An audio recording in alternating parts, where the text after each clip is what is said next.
عزت، احساس، پیار اور شفقت ایسے خوددار ہیں جو واپس ضرور ملتے ہیں۔ جو کچھ نہیں کر سکتا وہ صرف اور صرف حسد کرتا ہے، پھر وہ اس حسد میں کیا کیا نہیں کرتا۔ زیادہ گفتگو کی عادت یا تو عورتوں میں ہوتی ہے یا کمزور مردوں میں۔ آپ کو طاقت کی ضرورت صرف اس لیے ہوتی ہے جب آپ کوئی نقصان دہ کام کرنا چاہتے ہیں۔ باصورت درگر محبت سب کچھ حاصل کرنے کے لیے کافی ہے۔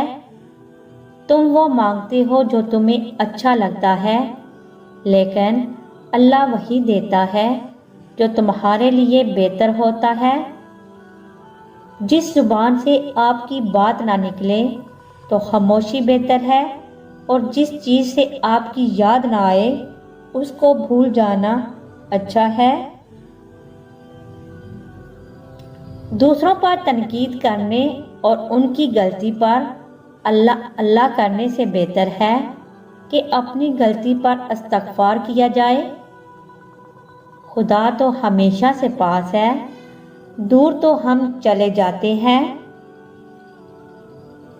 نصیحت جتنی نرمی سے کی جائے اتنا ہی اثر کرتی ہے، کیونکہ زبان کے میٹھے بول دلوں کو خرید لیتے ہیں۔ اس دنیا میں آپ کا حقیقی مقام وہی ہے جس کا اظہار لوگ آپ کی غیر موجودگی میں کرتے ہیں۔ ہجوم کے ساتھ غلط راہ پر چلنے سے بہتر ہے کہ ہدایت کے راستے پر تنہا چل پڑو۔ کم ظرف انسان دوسرے سے لیا ہوا ہیرا بھول جاتا ہے، لیکن اپنا دیا ہوا پتھر یاد رکھتا ہے۔ تمام محرومیوں کے باوجود میں نے کبھی بھی اپنا سکون نہیں کھویا، کیونکہ جب کبھی غم کا سایہ مجھے گھیرتا ہے اللہ تعالیٰ میرے لیے بہترین نوید بھیجتا ہے، اور یہ تحریر نہیں بلکہ ایک حقیقی عمل ہے۔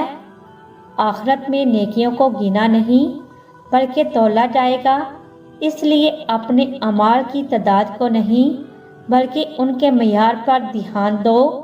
میرے مالک ان پہ ترس کھا جو بظاہر تو ٹھیک نظر آتے ہیں اور اندر سے ختم ہو چکے ہیں۔ زیادہ گفتگو کی عادت یا تو عورتوں میں ہوتی ہے یا کمزور مردوں میں۔